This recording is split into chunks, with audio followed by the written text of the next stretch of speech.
क्या आपने कभी सोचा है कि हमारी सांसें सिर्फ शरीर को जीवित रखने का साधन नहीं, बल्कि हमारी चेतना को बदलने की कुंजी भी हो सकती हैं?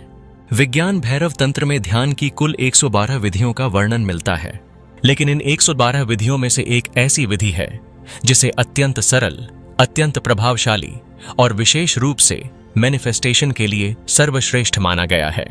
यह है 111 सांसों का रहस्य। कहा जाता है कि यह विधि इतनी शक्तिशाली है कि स्वयं भगवान शिव भी इसका अभ्यास किया करते थे। विज्ञान भैरव तंत्र में इस विधि का वर्णन करते हुए शिव कहते हैं, श्वास प्रश्वास अयोर्गति विच्छेदे भैरवी स्थिति, अर्थात जब श्वास भीतर जाती है और जब बाहर आती है, उन दोनों के बीच जो सूक्ष्म विराम होता है, उसी में भैरवी की दिव्य स्थिति का अनुभव किया जा सकता है। साधारण शब्दों में कहें तो जब आप सांस लेते हैं और फिर उसे छोड़ते हैं, तो दोनों के बीच एक ऐसा क्षण आता है जहां न श्वास भीतर जा रही होती है और न बाहर आ रही होती है। यही वह रहस्यमय बिंदु है जहां चेतना अपनी सर्वोच्च अवस्था को स्पर्श कर सकती है। इसलिए इस वीडियो के अंत तक मेरे साथ बने रहिए, क्योंकि आज मैं आपसे विज्ञान भैरव तंत्र में वर्णित 3 स्टेप ब्रीदिंग की एक ऐसी दुर्लभ और मूल्यवान विद्या साझा करने वाला हूं जो आपकी चेतना को एक नए स्तर तक पहुंचा सकती है। जीवन और श्वास को अक्सर एक ही माना जाता है, क्योंकि जब जीवन शुरू होता है तब सांस आती है और जब जीवन समाप्त होता है तब सांस चली जाती है। लेकिन प्राचीन योग परंपरा कहती है कि सांस केवल जीवन का संकेत नहीं है, बल्कि चेतना का भी आधार है। यही सांसें हैं जो चेतना को अलग अलग रूपों में अभिव्यक्त करती हैं, चाहे वह पशु हो, मानव हो या देवता। सांसों का स्तर बदलता है तो जीवन का स्तर भी बदल जाता है। जहां सांसें भारी, असंतुलित और निम्न स्तर की होती हैं, वहां जीवन भी संघर्ष, भ्रम और पीड़ा से भर जाता है। लेकिन जहां सांसें हल्की, गहरी और संतुलित होती हैं, वहां जीवन में स्पष्टता, ऊर्जा और उच्च चेतना का विकास होने लगता है। मानव इन दोनों अवस्थाओं के बीच खड़ा है। यदि वह अपनी सांसों को नीचे गिरा दे तो उसका जीवन भी नीचे गिर जाता है, लेकिन यदि वह अपनी सांसों को ऊंचा उठा ले तो उसकी चेतना भी ऊंची उठने लगती है। और यहीं से शुरू होती है वह यात्रा जिसे योगी दिव्यता की यात्रा कहते हैं। यही वह बिंदु है जहां मैनिफेस्टेशन संभव होता है, यानी अपने विचारों को वास्तविकता में बदलने की क्षमता। अब प्रश्न उठता है कि ऐसा कौन सा तरीका है जिसके माध्यम से हम भी इस उच्च अवस्था को प्राप्त कर सकते हैं। विज्ञान भैरव तंत्र में शिव 111 सांसों की एक विशेष विधि का उल्लेख करते हैं। इसे सोहम विद्या कहा जाता है। यह विद्या सांसों की एक विशेष लय और एक विशेष तरंग पर आधारित है।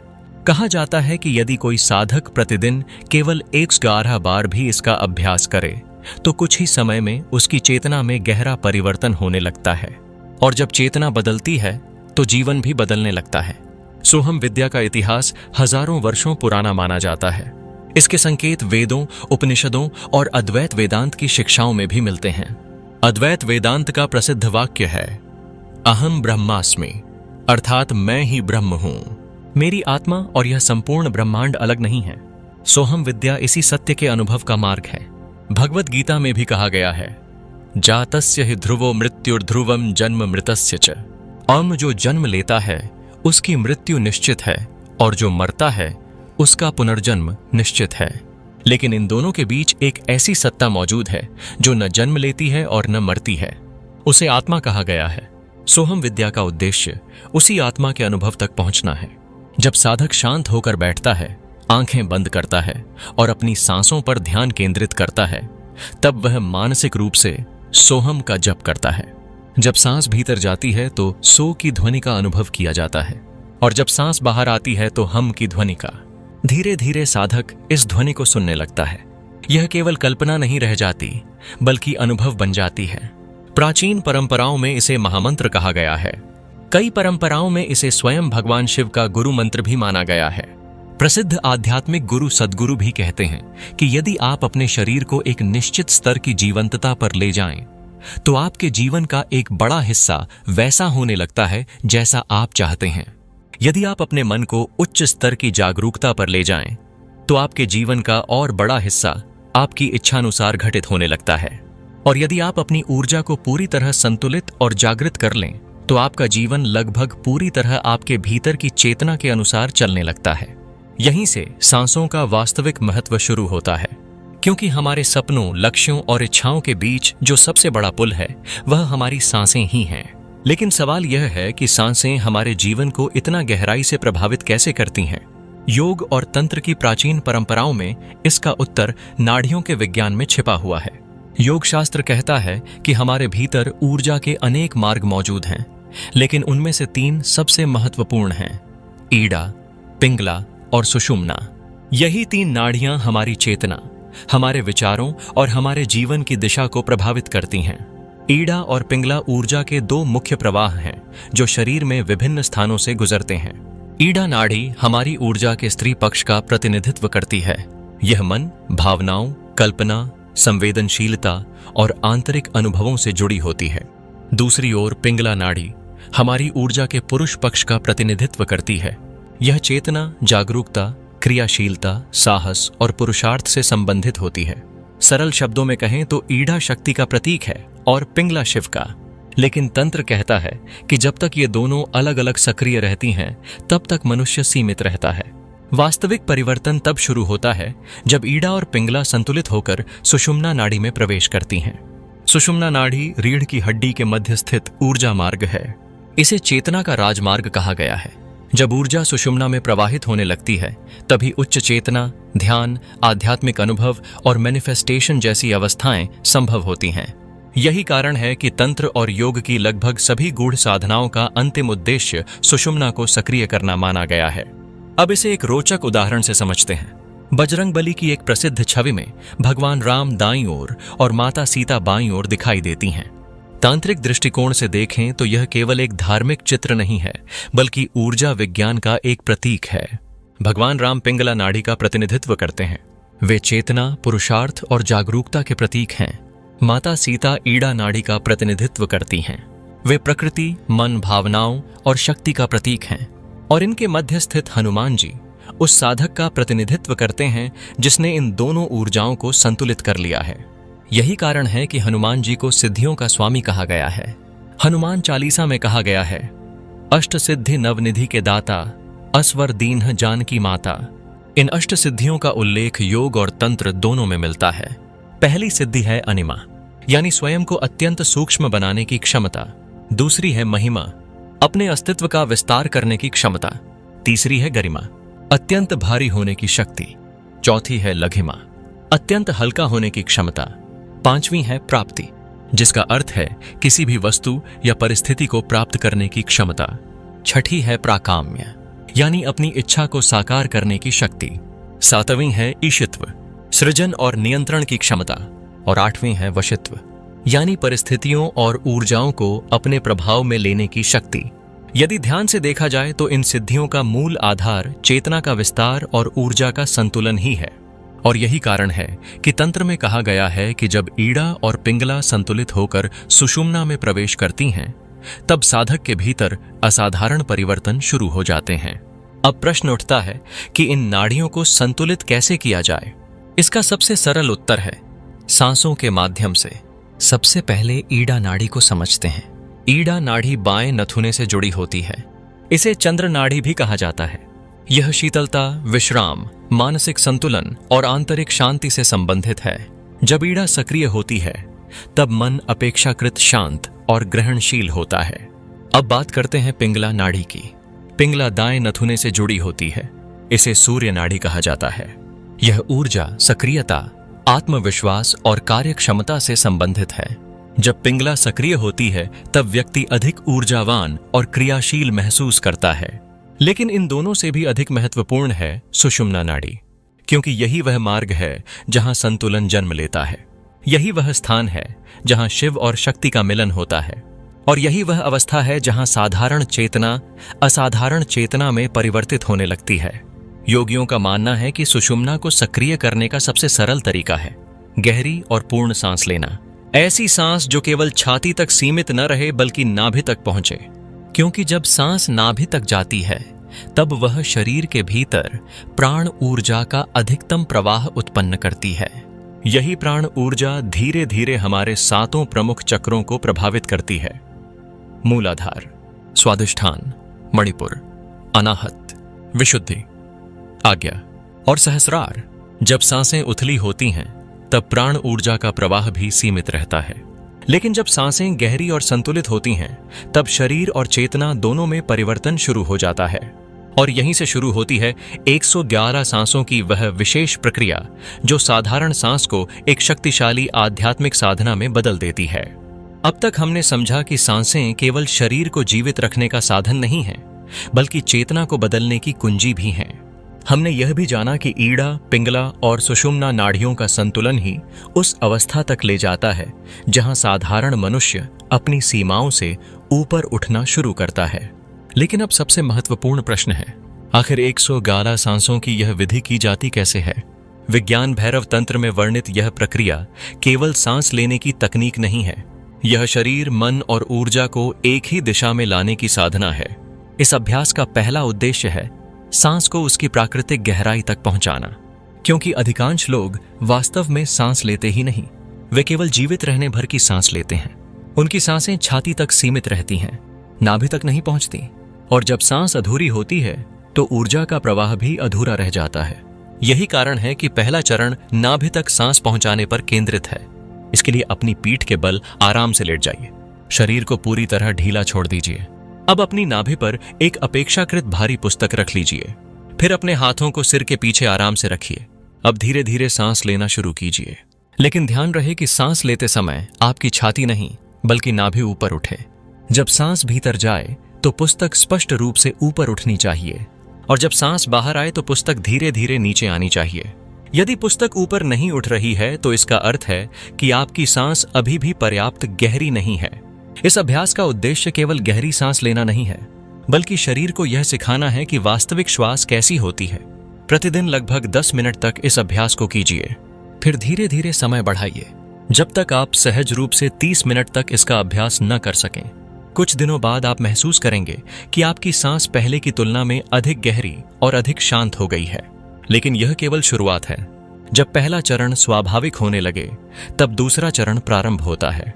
दूसरे चरण का उद्देश्य पेट की श्वास और छाती की श्वास को एक साथ जोड़ना है, क्योंकि पूर्ण श्वास वही है जिसमें शरीर का प्रत्येक भाग सहभागी हो।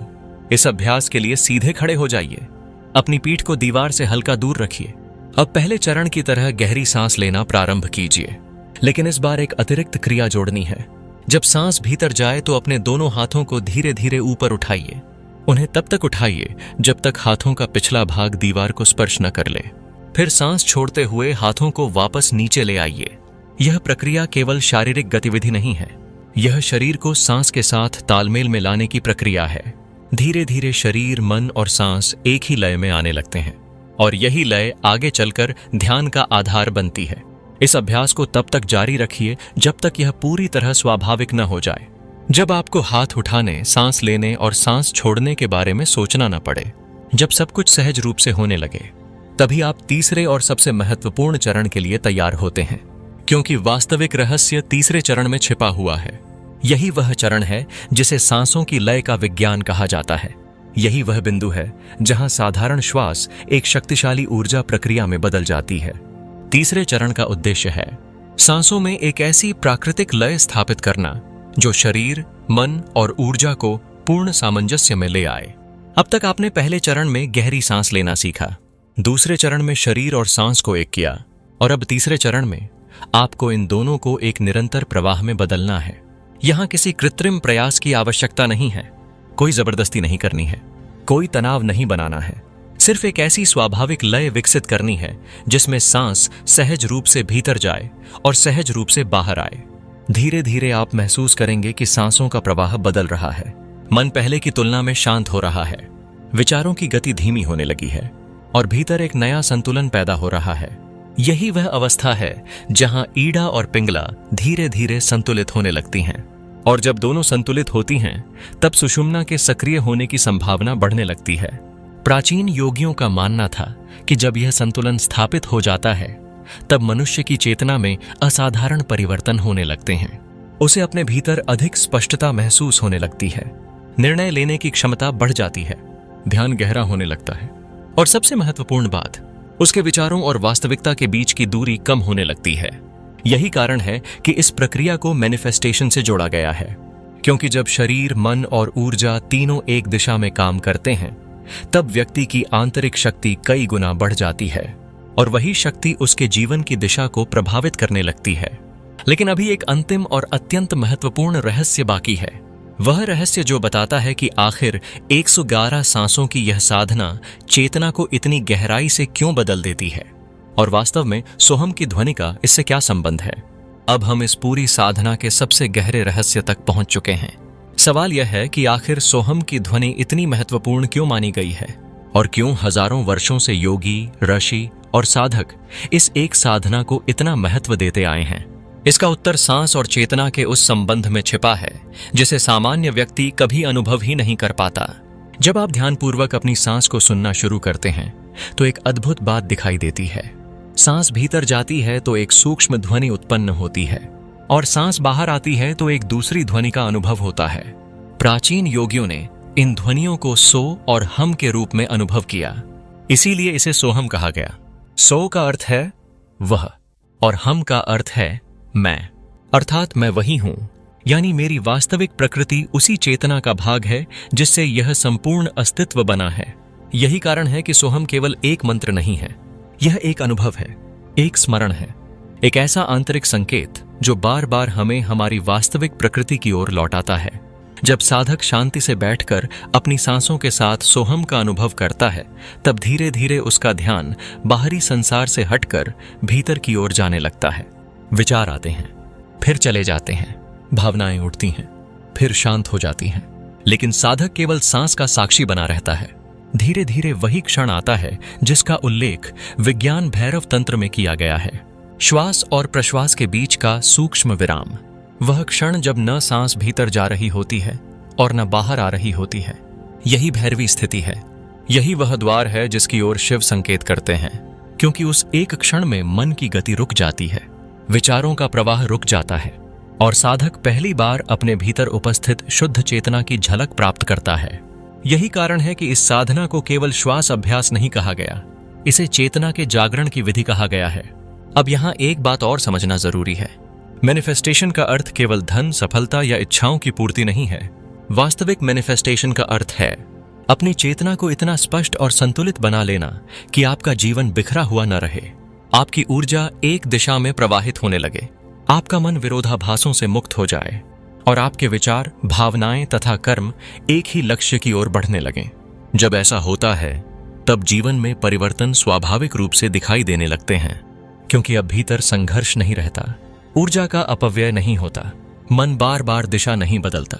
और जब पूरी ऊर्जा एक दिशा में बहती है तब परिणाम भी असाधारण होने लगते हैं। यही कारण है कि प्राचीन साधक सांसों को इतना महत्व देते थे। वे जानते थे कि सांस केवल ऑक्सीजन का आदान प्रदान नहीं है, यह चेतना का सेतु है, यह शरीर और आत्मा के बीच का पुल है और यही पुल मनुष्य को उसकी सीमाओं से परे ले जा सकता है। 111 सांसों की यह विधि इसी सिद्धांत पर आधारित है। यदि आप नियमित रूप से इसका अभ्यास करते हैं तो धीरे धीरे आपकी सांस बदलने लगती है। सांस बदलती है तो ऊर्जा बदलती है, ऊर्जा बदलती है तो मन बदलता है, मन बदलता है तो चेतना बदलती है और जब चेतना बदलती है तब पूरा जीवन बदलने लगता है। यही इस साधना का वास्तविक रहस्य है। इसलिए यदि आप इस विधि का अभ्यास करें तो जल्दबाजी मत कीजिए। इसे किसी चमत्कार की तरह मत देखिए, इसे एक यात्रा की तरह देखिए। एक ऐसी यात्रा जिसमें हर दिन आपकी सांस थोड़ी और गहरी होती है, आपका मन थोड़ा और शांत होता है, आपकी जागरूकता थोड़ी और बढ़ती है और धीरे धीरे आप स्वयं अनुभव करने लगते हैं कि आपके भीतर कुछ बदल रहा है। यही परिवर्तन इस साधना का सबसे बड़ा प्रमाण है। याद रखिए, शिव ने कोई जटिल साधना नहीं दी, उन्होंने सांस दी, क्योंकि सांस हर व्यक्ति के पास है, हर क्षण उपलब्ध है और हर क्षण हमें हमारे वास्तविक स्वरूप तक ले जाने की क्षमता रखती है। तो आज से एक छोटा सा संकल्प लीजिए, प्रतिदिन कुछ समय निकालिए, शांत बैठिए, अपनी सांस को देखिए, सोहम की ध्वनि को महसूस कीजिए और धीरे धीरे उस विराम को पहचानना शुरू कीजिए जहां श्वास और प्रश्वास एक दूसरे से मिलते हैं। क्योंकि संभव है कि जिस शक्ति को आप बाहर खोज रहे हो वह उसी विराम में आपका इंतजार कर रही हो। संभव है कि जिस स्पष्टता को आप पाना चाहते हो वह आपकी अगली सांस में छिपी हो और संभव है कि जिस परिवर्तन की तलाश में आप वर्षों से भटक रहे हो उसकी शुरुआत केवल 111 जागरूक सांसों से हो जाए। यही विज्ञान भैरव तंत्र का संदेश है, यही सोहम विद्या का सार है। और यही 111 सांसों का रहस्य है।